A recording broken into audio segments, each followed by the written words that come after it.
ಈ ಎರಡು ಕಂಟೈನರ್ಗಳೇ ಇದನ್ನಾಗಿದ್ದಾವೆ. ನೋಡ್ಬೇಕದು ಏನೋ ಪೊಲೀಸ್ ಇಲಾಖೆ ಗೊತ್ತಾ, ಅವರು ಎಲ್ಲ ಮಾಹಿತಿ ತೆಗಿತಾರೆ. ಇದು ಯಾರು ರೊಕ್ಕದ ಏನದ, ಅದು ಏನು 500 ನೋಟ್ ಅದೋ 2000 ನೋಟ್ ಅದೋ, ಅದು ಎಲ್ಲಿಗೆ ಒಯ್ಲಾಕತ್ತಿದ್ರು. ಇದು ಭಾಳ ದೊಡ್ಡ ಹಗರಣ ದರೋಡೆ ಆಗಿದೆ ಅಂತ ಹೇಳ್ತಾರೆ. ಕರ್ನಾಟಕದಾಗ ದರೋಡೆ, ಕೊಲೆ, ಸುಲಿಗೆ, ಹಿಂದೂಗಳ ಹೆಣ್ಮಕ್ಳ ಮೇಲೆ ಅತ್ಯಾಚಾರ, ದಲಿತ ಹೆಣ್ಮಕ್ಳ ಮೇಲೆ ಅತ್ಯಾಚಾರ, ಈ ಸರ್ಕಾರ ಇರುತ್ತಾನೆ ಈ ರಾಜ್ಯದಲ್ಲಿ ಶಾಂತಿ ಸುರಕ್ಷತೆ ಕಠಿಣವಾದಂಥ ಕಾನೂನುಗಳು ಜಾರಿ ಆಗೋದಿಲ್ಲ. ಅದಕ್ಕಿಂತ ಎಲ್ಲ ದರೋಡೆ ಪರೋಡೆ ಎಕ್ದಮ್ ಈಸಿ ಆಗ್ಲಕತ್ತಾವ. ಯಾಕಂದರೆ ಇವು ಬೆಂಗಳೂರು ಹಾಡಾಗಲೇ ಕೋಟ್ಯಾಂತರ ರೂಪಾಯಿ ಲೂಟಿ ಮಾಡಿದ್ರು, ಏನೂ ಆಗಲಿಲ್ಲ. ಹಿಂಗೆ ಕರ್ನಾಟಕದಲ್ಲಿ ಕಾನೂನು ವ್ಯವಸ್ಥೆ ಸಂಪೂರ್ಣವಾಗಿ ಹದಗೆಟ್ಟೋಗಿದೆ. ಆ ಹದಗೆಟ್ಟದ ಉದಾಹರಣೆ ಅಂದರೆ ಬೆಳಗಾವಿಯಲ್ಲಿ 400 ಕೋಟಿ ಐತು, 800 ಕೋಟಿ ಐತು, ಇನ್ನೂ ತನಿಖೆ ಆಗಿಲ್ಲ. ಅದನ್ನು ಇಡಿ ಕೊಡಬೇಕು, CBI ಕೊಡಬೇಕು. ಅವ್ರು ಯಾರದಾರ, ಯಾರು ಭ್ರಷ್ಟ ರಾಜಕಾರಣಿಗಳದಾರೋ, ಭ್ರಷ್ಟ ಅಧಿಕಾರಿಗಳದಾರೋ, ಯಾರು ಅದನ್ನು ಆ ಹಣ ಒಯ್ದು ಅದನ್ನು ಕನ್ವರ್ಷನ್ ಮಾಡಬೇಕು, ಅದನ್ನು ತಿರುಪತಿ ದೇವಸ್ಥಾನದ ಹುಂಡಿಯಲ್ಲಿ ಹಾಕಬೇಕು, ಏನು ಮಾಡಬೇಕು ಅನ್ನೋ ಏನು ಒಂದು ಷಡ್ಯಂತ್ರ ಇದೆ, ಅದು ಬಯಲು ಮಾಡಬೇಕು. ಅವ್ರಿಗೆ ಯಾರು ಈ ಹಣ ಅನ್ನೋಂಥ ಅವ್ರನ್ನ ಕಠಿಣವಾದಂಥ ಅವ್ರ ಮ್ಯಾಗ ಆ್ಯಕ್ಷನ್ ತೊಗೊಂಡು ಅವ್ರನ್ನ ಜೈಲಿಗೆ ಹಾಕಿದ್ರೆ ಕರ್ನಾಟಕದ ಮಾನ ಮರ್ಯಾದೆ ಉಳಿತದೆ. ಯಾಕಂದ್ರೆ ಕರ್ನಾಟಕ ಮಾನ ಮರ್ಯಾದೆ ಏನು ಉಳಿದಿಲ್ಲ. ಮಹಾರಾಷ್ಟ್ರದವ್ರು ಬಂದು ಇಲ್ಲಿ ಡ್ರಗ್ ಫ್ಯಾಕ್ಟ್ರಿಗಳನ್ನು ಕಂಡು ಹಿಡಿಲಾಕತ್ತಾರ. ಸ್ವತಃ ಮುಖ್ಯಮಂತ್ರಿಗಳ ಕ್ಷೇತ್ರ ಜಿಲ್ಲೆಯಲ್ಲೇ ಡ್ರಗ್ ಫ್ಯಾಕ್ಟ್ರಿ ಇದ್ದಿದ್ದು ಮುಖ್ಯಮಂತ್ರಿಗಳ ಕ್ಷೇತ್ರದಲ್ಲಿ. ಬೆಂಗಳೂರಿನಲ್ಲಿ ಡ್ರಗ್ ಇವತ್ತು ನಡೀತಾ ಇದೆ. ಇವತ್ತು ಕಂಟ್ರೋಲ್ ಪೊಲೀಸ್ ಇಲಾಖೆ ಮೇಲೆ ಸರ್ಕಾರದಿಲ್ಲ. ಯಾಕಂದರೆ ಎಲ್ಲ ಇಲಾಖೆಯ ಅಧಿಕಾರಿಗಳಿಗೆ ಫಿಕ್ಸ್ ಮಾಡ್ಯಾರ, ಇಲ್ಲ ಆಕ್ಷನ್ ಆಗ್ತದೆ. ಬೆಂಗಳೂರು ಕಮಿಷನರ್ ಆಗಬೇಕಾದ್ರೆ 50 ಕೋಟಿ ಕೊಡಬೇಕು, DC ಆಗಬೇಕಾದ್ರೆ 10 ಕೋಟಿ ಕೊಡಬೇಕು. ಎಲ್ಲೆಲ್ಲಿ ಒಳ್ಳೆ ಪೋಸ್ಟ್ ಅದಾವಲ್ಲ ಲಿಲಾವ್ ಆಗ್ತಾಯಿದೆ. ಈ ಲಿಲಾವ್ ಆಯ್ತಂದ್ರೆ ಯಾರೂ ಒಳ್ಳೆಯ ಅಧಿಕಾರಿಗಳು ಒಳ್ಳೆಯ ಸ್ಥಾನದಲ್ಲಿ ಇರುವುದಿಲ್ಲ. ಇದು ನಡೀದೆ, ಇದು ಹಗರಣಗಳು, ಕೊಲೆ, ಸುಲಿಗೆ.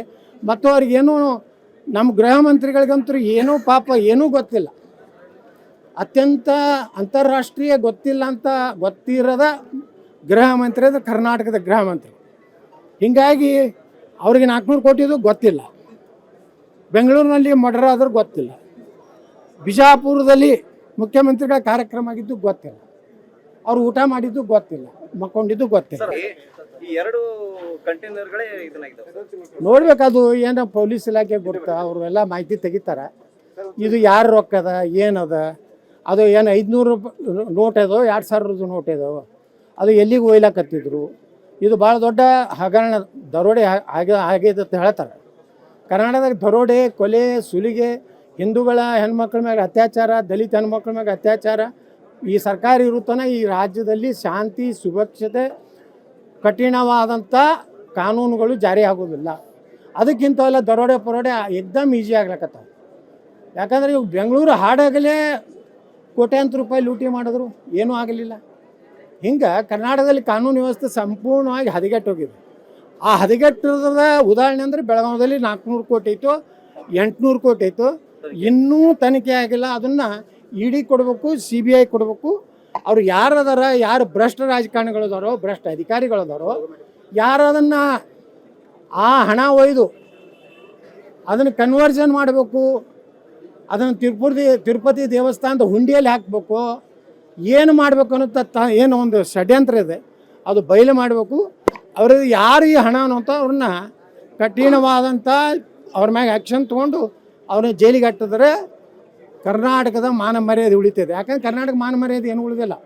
ಮಹಾರಾಷ್ಟ್ರದವ್ರು ಬಂದು ಇಲ್ಲಿ ಡ್ರಗ್ ಫ್ಯಾಕ್ಟ್ರಿಗಳನ್ನು ಕಂಡು ಹಿಡಿಲಾಕತ್ತಾರ. ಸ್ವತಃ ಮುಖ್ಯಮಂತ್ರಿಗಳ ಕ್ಷೇತ್ರ ಜಿಲ್ಲೆಯಲ್ಲೇ ಡ್ರಗ್ ಫ್ಯಾಕ್ಟ್ರಿ ಇದ್ದಿದ್ದು ಮುಖ್ಯಮಂತ್ರಿಗಳ ಕ್ಷೇತ್ರದಲ್ಲಿ. ಬೆಂಗಳೂರಿನಲ್ಲಿ ಡ್ರಗ್ ಇವತ್ತು ನಡೀತಾ ಇದೆ. ಇವತ್ತು ಕಂಟ್ರೋಲ್ ಪೊಲೀಸ್ ಇಲಾಖೆ ಮೇಲೆ ಸರ್ಕಾರದಿಲ್ಲ. ಯಾಕಂದರೆ ಎಲ್ಲ ಇಲಾಖೆಯ ಅಧಿಕಾರಿಗಳಿಗೆ ಫಿಕ್ಸ್ ಮಾಡ್ಯಾರ, ಇಲ್ಲ ಆಕ್ಷನ್ ಆಗ್ತದೆ. ಬೆಂಗಳೂರು ಕಮಿಷನರ್ ಆಗಬೇಕಾದ್ರೆ 50 ಕೋಟಿ ಕೊಡಬೇಕು, DC ಆಗಬೇಕಾದ್ರೆ 10 ಕೋಟಿ ಕೊಡಬೇಕು. ಎಲ್ಲೆಲ್ಲಿ ಒಳ್ಳೆ ಪೋಸ್ಟ್ ಅದಾವಲ್ಲ ಲಿಲಾವ್ ಆಗ್ತಾಯಿದೆ. ಈ ಲಿಲಾವ್ ಆಯ್ತಂದ್ರೆ ಯಾರೂ ಒಳ್ಳೆಯ ಅಧಿಕಾರಿಗಳು ಒಳ್ಳೆಯ ಸ್ಥಾನದಲ್ಲಿ ಇರುವುದಿಲ್ಲ. ಇದು ನಡೀದೆ, ಇದು ಹಗರಣಗಳು, ಕೊಲೆ, ಸುಲಿಗೆ. ಮತ್ತು ಅವ್ರಿಗೇನು ನಮ್ಮ ಗೃಹ ಮಂತ್ರಿಗಳಿಗಂತೂ ಏನೂ ಪಾಪ ಏನೂ ಗೊತ್ತಿಲ್ಲ. ಅತ್ಯಂತ ಅಂತಾರಾಷ್ಟ್ರೀಯ ಗೊತ್ತಿರದ ಗೃಹ ಮಂತ್ರಿ ಅಂದರೆ ಕರ್ನಾಟಕದ ಗೃಹ ಮಂತ್ರಿ. ಹೀಗಾಗಿ ಅವ್ರಿಗೆ 400 ಕೋಟಿದು ಗೊತ್ತಿಲ್ಲ, ಬೆಂಗಳೂರಿನಲ್ಲಿ ಮರ್ಡರ್ ಆದರೂ ಗೊತ್ತಿಲ್ಲ, ಬಿಜಾಪುರದಲ್ಲಿ ಮುಖ್ಯಮಂತ್ರಿಗಳ ಕಾರ್ಯಕ್ರಮ ಆಗಿದ್ದು ಗೊತ್ತಿಲ್ಲ, ಅವ್ರು ಊಟ ಮಾಡಿದ್ದು ಗೊತ್ತಿಲ್ಲ, ಮಕ್ಕೊಂಡಿದ್ದು ಗೊತ್ತಿಲ್ಲ. ಸರ್ ಈ ಎರಡು ಕಂಟೈನರ್ಗಳೇ ಇದನ್ನಾಗಿದ್ದಾವೆ. ನೋಡ್ಬೇಕದು ಏನೋ ಪೊಲೀಸ್ ಇಲಾಖೆ ಗೊತ್ತಾ, ಅವರು ಎಲ್ಲ ಮಾಹಿತಿ ತೆಗಿತಾರೆ. ಇದು ಯಾರು ರೊಕ್ಕದ ಏನದ, ಅದು ಏನು 500 ನೋಟ್ ಅದೋ 2000 ನೋಟ್ ಅದೋ, ಅದು ಎಲ್ಲಿಗೆ ಒಯ್ಲಾಕತ್ತಿದ್ರು. ಇದು ಭಾಳ ದೊಡ್ಡ ಹಗರಣ ದರೋಡೆ ಆಗಿದೆ ಅಂತ ಹೇಳ್ತಾರೆ. ಕರ್ನಾಟಕದಾಗ ದರೋಡೆ, ಕೊಲೆ, ಸುಲಿಗೆ, ಹಿಂದೂಗಳ ಹೆಣ್ಮಕ್ಳ ಮೇಲೆ ಅತ್ಯಾಚಾರ, ದಲಿತ ಹೆಣ್ಮಕ್ಳ ಮೇಲೆ ಅತ್ಯಾಚಾರ, ಈ ಸರ್ಕಾರ ಇರುತ್ತಾನೆ ಈ ರಾಜ್ಯದಲ್ಲಿ ಶಾಂತಿ ಸುರಕ್ಷತೆ ಕಠಿಣವಾದಂಥ ಕಾನೂನುಗಳು ಜಾರಿ ಆಗೋದಿಲ್ಲ. ಅದಕ್ಕಿಂತ ಎಲ್ಲ ದರೋಡೆ ಪರೋಡೆ ಎಕ್ದಮ್ ಈಸಿ ಆಗ್ಲಕತ್ತಾವ. ಯಾಕಂದರೆ ಇವಾಗ ಬೆಂಗಳೂರು ಹಾಡಾಗಲೇ ಕೋಟ್ಯಾಂತರ ರೂಪಾಯಿ ಲೂಟಿ ಮಾಡಿದ್ರು, ಏನೂ ಆಗಲಿಲ್ಲ. ಹಿಂಗೆ ಕರ್ನಾಟಕದಲ್ಲಿ ಕಾನೂನು ವ್ಯವಸ್ಥೆ ಸಂಪೂರ್ಣವಾಗಿ ಹದಗೆಟ್ಟೋಗಿದೆ. ಆ ಹದಗೆಟ್ಟದ ಉದಾಹರಣೆ ಅಂದರೆ ಬೆಳಗಾವಿಯಲ್ಲಿ 400 ಕೋಟಿ ಇತ್ತು, 800 ಕೋಟಿ ಇತ್ತು, ಇನ್ನೂ ತನಿಖೆ ಆಗಿಲ್ಲ. ಅದನ್ನು ಇ ಡಿ ಕೊಡಬೇಕು, CBI ಕೊಡಬೇಕು.